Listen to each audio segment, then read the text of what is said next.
신명기 17장은 몇 가지 이야기들이 이제 섞여서 기록되어져 있는데요. 처음 기록되어져 있는 것은 가증한 것에 관한 이야기입니다. 그러니까 흠이나 악질이 있는 소와 양인 경우에는 하나님께 예물로 드리지 말라라고 이야기합니다. 왜냐하면 그것이 하나님 앞에 가증한 것이 되기 때문이라고 하는 이야기로 시작되어집니다. 이어지는 단락은 2절부터 7절까지인데요. 여기서는 가증한 일을 행하는 것에 관한 이야기가 기록되어져 있습니다. 기본적으로 여기서 얘기하는 가증한 일이라고 하는 것은 우상을 숭배하는 일인데 앞서 이야기했던 그 아세라 상을 세우지 말라고 했던 것과도 좀 이어지게 되어지는 부분이기도 하죠. 그래서 하나님과 맺은 그 언약을 어기고 다른 신을 섬기게 되어질 경우에 그렇다면 면밀히 조사해서 그리고 그렇게 다른 신을 숭배한 남자든 여자든 성문 밖으로 끌어내서 돌로 쳐 죽이라고 이야기하죠. 돌로 쳐 죽일 때는 두세 사람 이상의 증인이 그것을 증거할 때에 행할 것이고 증인들이 먼저 돌로 칠 것에 관한 이야기를 하십니다.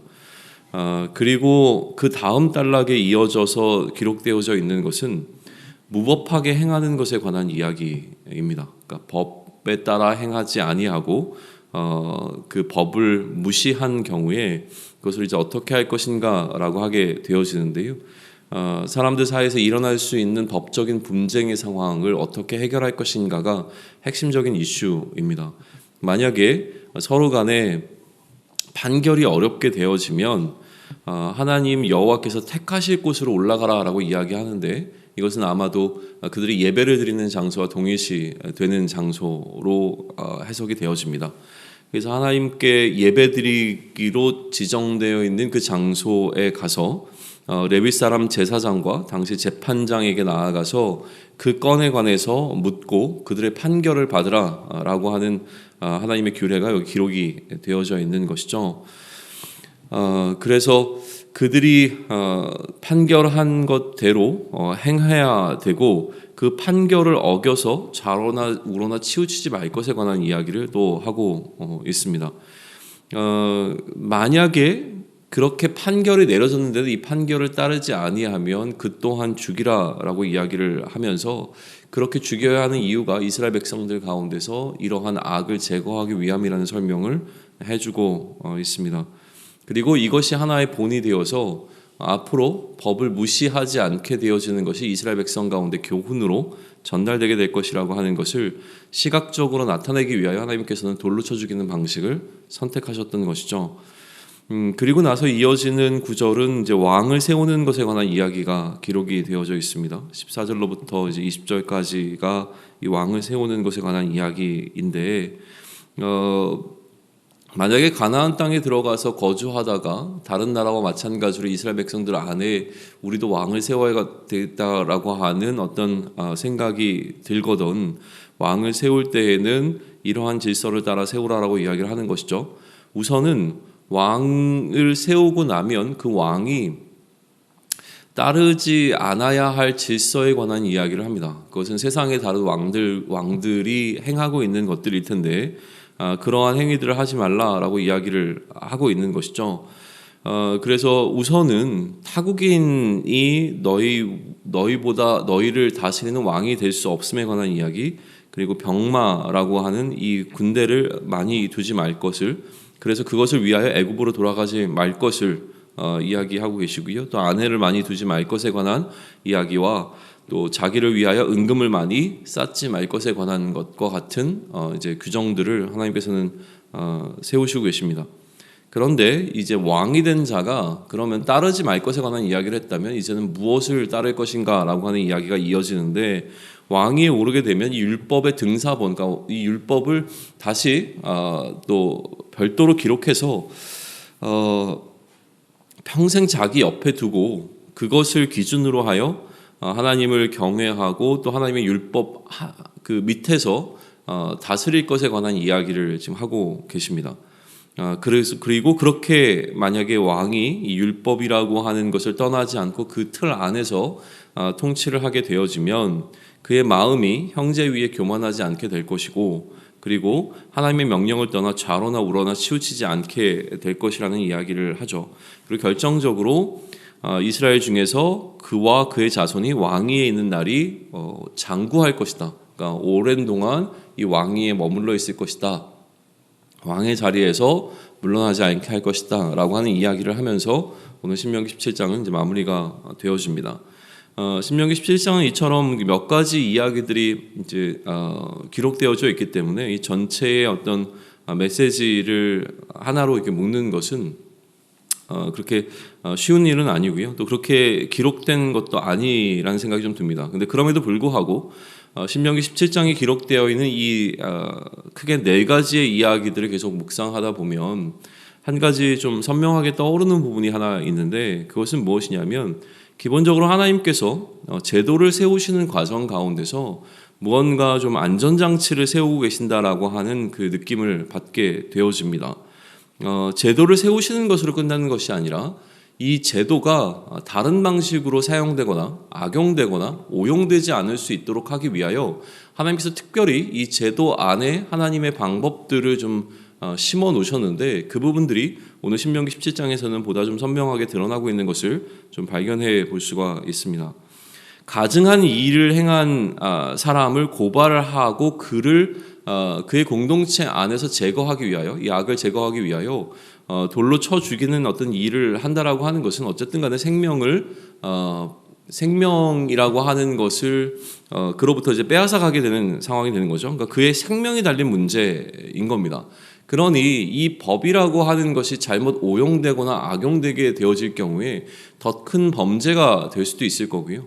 거기에 대한 위험성에 따라서 하나님께서는 먼저 면밀하게 조사할 것을 이야기하시는 것이죠. 단순하게 그러한 소문이 있더라, 그가 했다더라 라고 하는 것으로 근거해서 이러한 행위를 하는 것이 아니라, 이러한 처형을 하는 것이 아니라 면밀히 조사하고 그 다음에 한 사람의 증언이 아니라 복수의 사람들의 증언, 그러니까 두세 명 이상의 증언이 있을 경우에만 이것을 행하라 라고 이야기를 하고 계시는 것이죠. 그리고 난 이후에 돌로 쳐 죽일 때에 증언을 한 사람이 먼저 그러니까 돌을 던지도록 했습니다. 그러니까 이거 무슨 이야기를 하는 거냐면 그 증언에 대한 책임을 지도록 한 것이죠. 그러니 거짓 증언할 수 없도록 하게 되어지는 방편을 이러한 방식으로 만들어 놓은 것이고요.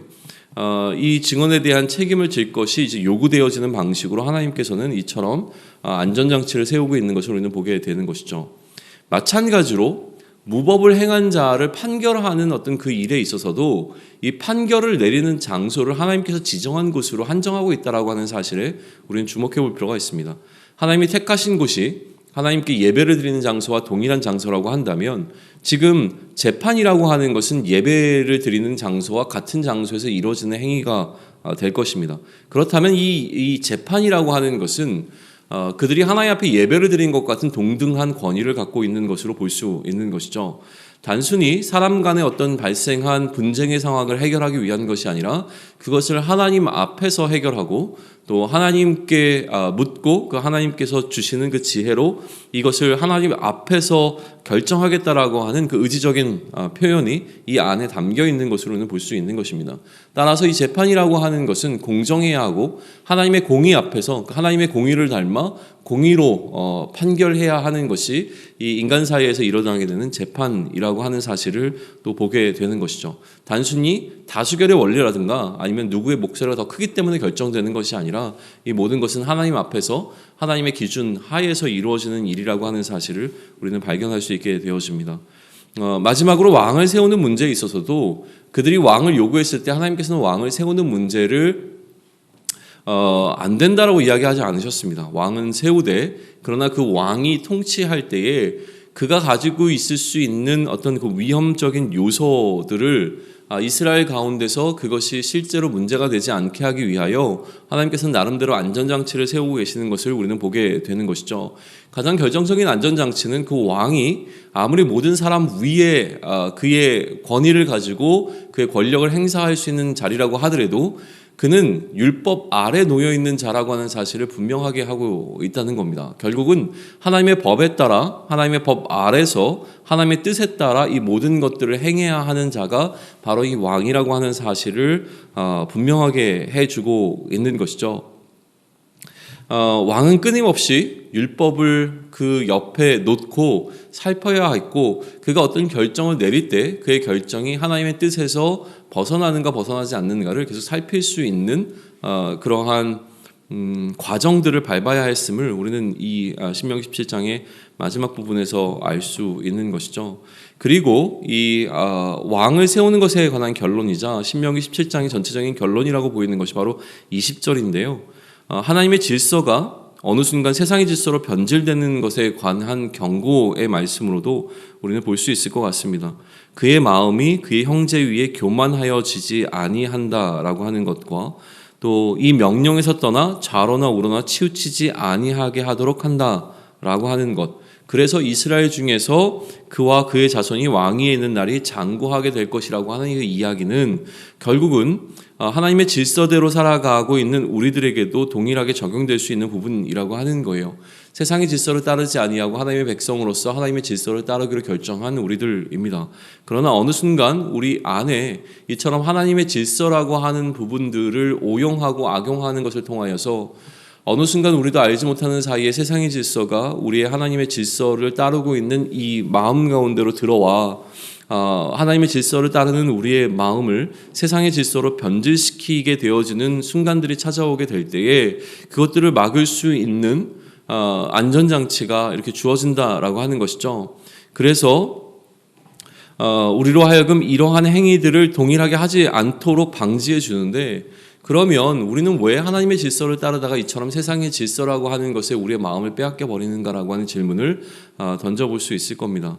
우리는 언제 거짓 증거하게 되는가? 언제 우리는 거짓을 말하게 되는가? 또 언제 정직하지 않게 판결하게 되는가? 내 마음속에 이것이 옳다라고 하는 것을 알면서도 나의 판결을 굽게 하면서 좌로 우로 치우친 판결을 내리게 되어지는 경우는 과연 언제인가? 그리고 하나님의 질서가 무엇인지를 알매도 불구하고 내 마음속에 내가 따르는 또 다른 질서에 나의 마음을 더 빼앗기게 되는 경우는 언제인가?